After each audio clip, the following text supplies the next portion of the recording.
பார்க்க தம்மாந்துண்டு தான். ஆனால் கால்சியம், அயன், மேக்னீசியம், பாஸ்பரஸ் அப்புறம் பொட்டாசியம் எல்லாமே உள்ளடக்கிய நம்ம சாலியா கஞ்சியை தான் எப்படி பண்ணுறதுன்னு பார்க்க போகிறோம்.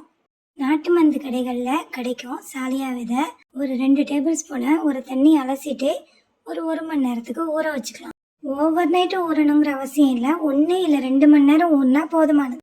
சத்து குறைவாக இருக்கிற பெண் பிள்ளைகளும் இல்லத்தரசிகளும் வாரத்துக்கு 3 தடவை இதை செஞ்சு சாப்பிடலாம். இது ஊறினதுக்கு அப்புறம் இந்த மாதிரி சப்ஜா விதை மாதிரி நல்லாவே வலுவலுன்னு ஆயிடும். இப்போ நம்ம ஒரு 1/2 லிட்டர் பாலை நல்லா வத்த காய்ச்சி எடுத்துக்கலாம். தண்ணி கலக்காம நல்லா காய்ச்சி எடுத்துக்கோங்க. இப்போ நம்ம ஊற வச்சிருந்த சாலியா விதைகளை கொதிச்சுக்கிட்டு இருக்கிற பாலில் கொட்டி கலந்துக்கலாம். இது கொதிச்சுக்கிட்டு இருக்கிற கேப்பில் ஒரு 6-7 பாதாம் பருப்பை நான் அரைச்சி அது உள்ளே சேர்த்துக்கிறேன். சில பேருக்கு இதோட வாசம் பிடிக்காது, அதனால கொஞ்சமாக ஏலக்காய் தூளோ இல்லை 2 ஏலக்காயோ உள்ளே தட்டி சேர்த்துக்கலாம். இது நல்லா கொதிச்சதுக்கப்புறம் ஸ்டவ் ஆஃப் பண்ணிவிட்டு நாட்டு சர்க்கரையும் தேங்காய் பாலும் கலந்து பரிமாறுங்க. ரத்தம் குறைவாக இருந்தால் இதை அடிக்கடி செஞ்சு சாப்பிடுங்க, நல்ல பலன் கிடைக்கும். வீடியோ யூஸ்ஃபுல்லாக இருந்தால் லைக் பண்ணி ஃப்ரெண்ட்ஸ் அண்ட் ஃபேமிலிக்கு ஷேர் பண்ணுங்கள். அஸ்ஸலாமு அலைக்கும்.